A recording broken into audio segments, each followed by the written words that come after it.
We're back to the Neil Haley Show, and I'm excited about my guest. She is the co-founder of Fabulingua, Leslie Omana Berger. Leslie, thanks for stopping by. And, I started thinking about this. I have 6 kiddos myself, and to think about specifically enough all the different activities, all the things. Why language learning? It's just, I don't feel like I have the time. So why should you learn a second language? Well, I mean, it's a pretty big one. Humans, we are fundamentally linguistic, right? So we only have access to the world through language, and that's unique to humans. There's no other animal that has a complex language structures that we have. And because of that, how each one of us experiences the world is innately tied to the language that we speak. So if we only have one language, we can only see the world through that lens of what that one language makes available to us. And so therefore, we really only have that one perspective on the world. And as we acquire new languages, we acquire an entirely new perspective on the world and new access to how we're able to experience it. A friend of mine was recently telling me that actually he's learned 3 languages. And each time that he's learned a language, it's given him a profound insight into that culture. And that when he learned Italian, he realized that there was a beauty to that culture that was unlike anything he'd experienced in English in the US. But he had to learn Italian to really experience that viscerally. So there's ample scientific research that shows that learning a second language not only makes your children smarter and more able to focus and pay attention, it actually makes kids able to understand multiple perspectives. It makes them more open-minded, empathetic, and culturally aware. And I think that we can all agree that as our world becomes more globalized with more substantial problems to solve, these are all traits that we desperately need to cultivate in upcoming generations around the world. So I think Fabulingua's mission to make learning a second language more fun and more accessible to children around the world can produce some really powerful effects for upcoming generations. And what we've talked about on the show multiple times is the parents can kind of allow the learning to come to the kid. It's not the situation where they're going to have to be constantly on top of them, right? So that's absolutely, absolutely. That's the beauty of truly turning something into a mobile game, right? Mobile games are designed to capture kids' attention. So the kids learn it independently. Parents don't need to speak that second language. So even though they might not speak that second language, they can give that gift to their children so that all the powerful effects of learning a second language is something their kids just get given as part of the process. And given as part of that process. And there's so much research you talked about with learning a second language that's just not out there about how they interact, how they do better in school, how they perform. So explain some of that research that's out there. It's huge, right? I mean, it's huge. I mean, there's basically, I kind of divided up into 2 sides. The benefits to the children's brains is very well studied. It literally creates more gray and white matter, like higher brain density. So their brains are more connected. They are smarter. The outcomes, academic outcomes, are better. It makes them more capable of seeing different perspectives. Literally, there's tons of experiments they've done where they test the perspectives that children are able to understand that are different from their own. And kids with a second language are able to see other people's perspectives that they're not sitting in. So it makes them more open-minded to these different perspectives. And that is seeing other people's perspectives is the fundamentals of empathy. And there's research to show that it increases their empathy levels. So there's a ton on the brain side in terms of what it has, the effect on the brain, but also the cultural awareness, the open-mindedness. That's another huge part, and the ability to see the perspectives of different cultures is huge, and very important in our globalized world, right? Totally. Understand each other. It's something that if you don't learn it, you're going to be missed out. And I think the futurist part also, Leslie, has to be answered, right?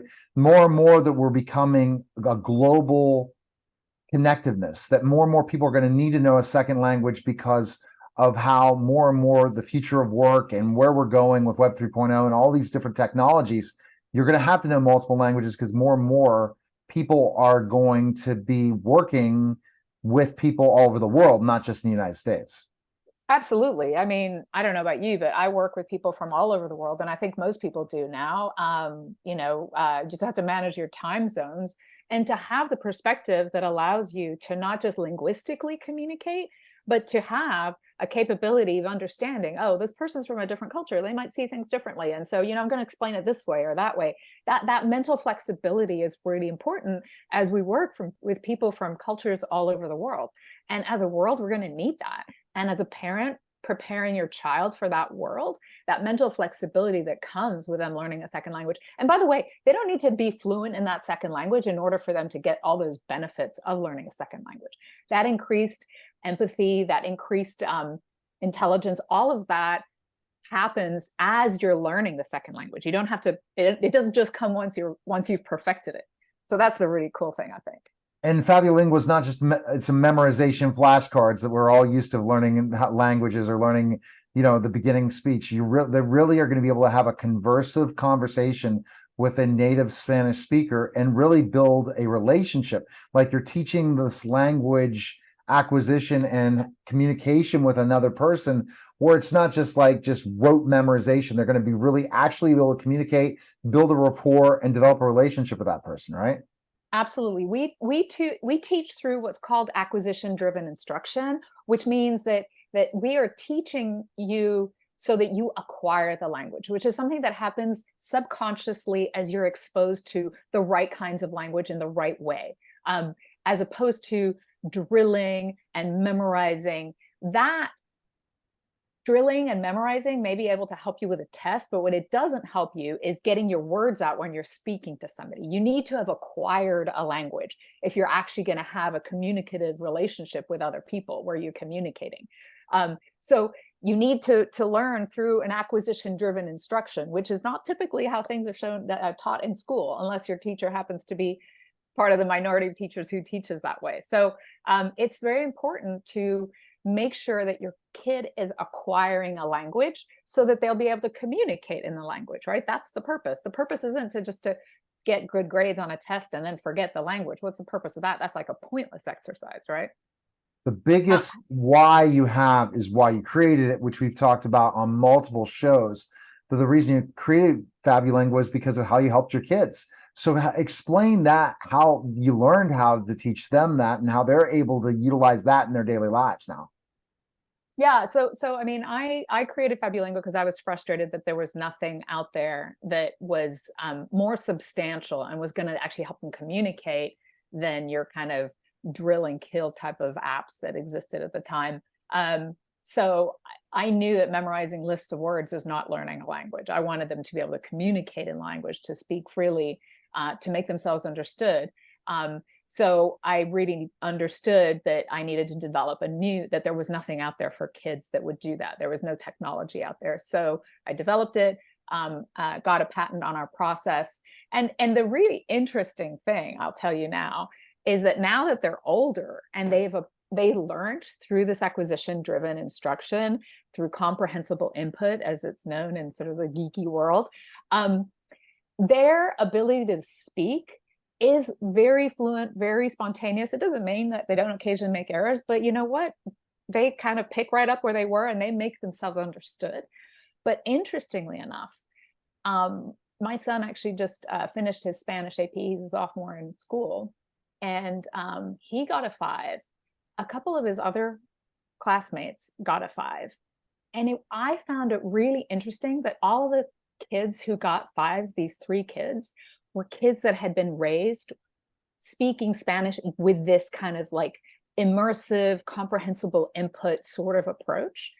And all the other kids who were really, really smart and got 5s in other AP exams, they couldn't drill their way into getting a 5 in the AP, right? Even in high level tests down the road, you need to have acquired the language.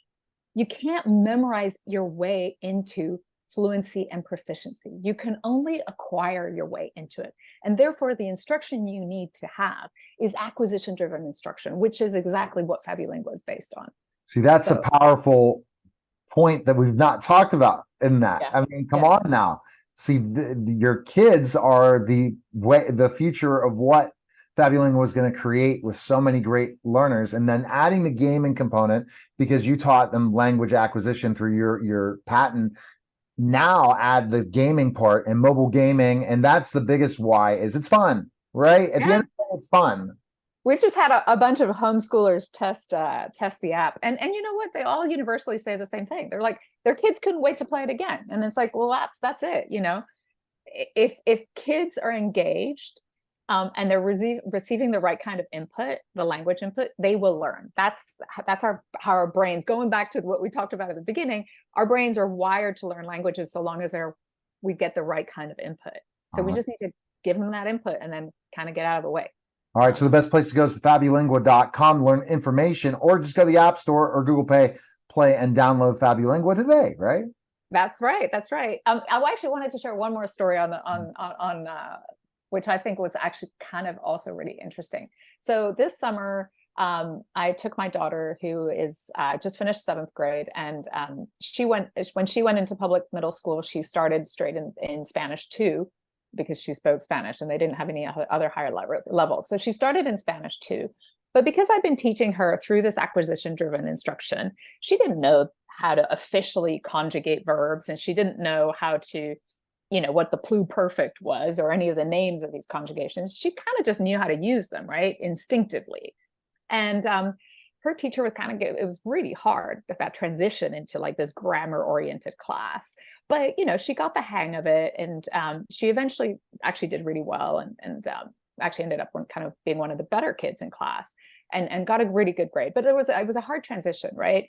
And for a while there, she started feeling like, maybe I'm not good at Spanish because I don't know the names of these tenses and I don't know how to conjugate them perfectly. And I would sit there and tell her, Spanish, you know how to speak Spanish really well, not perfectly, but you're really good at it. Don't let these tests that you're getting for Spanish 2 class like dissuade you of that. And she didn't quite believe me, because kids just don't always believe their parents. And then she had this funny experience this summer. So this summer we go to Mexico, and I signed her up for a school, like a 1 month at a school, a local school in this town. And it was all in Spanish, and they had an English class, and they teach English much the same way as most traditional classes are taught in most Spanish classes, foreign language classes, are taught in the States, which is all these memorization, conjugating of verbs, and then the test is conjugate this verb in the pluperfect and blah blah blah, and the kids sit down and write it out, and they get great results in the tests. My daughter ended up getting one of the worst scores in the class because she didn't know what the pluperfect in English was, but she's a fluent native speaker and a really good writer.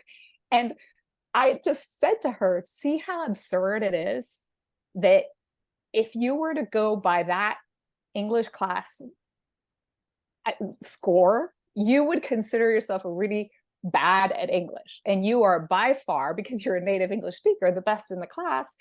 But this test is what's wrong. It's not your capacity to speak English, because you've been raised in a way that, English is your native tongue, right? You don't need to know all the names of the verbs. You don't need to memorize in order to speak a language well. She's acquired English and she's therefore fluent. And so that's the idea with acquisition-driven instruction, is that you don't focus on the grammar, you don't focus on the memorization, you focus on subconsciously, naturally acquiring it so that it comes out spontaneously and naturally. All right. That was fantastic. Again, fabulingua.com. Appreciate it, Leslie, and thanks for stopping by. Thanks. You're listening and watching The Neil Haley Show, and we'll be back in just a moment.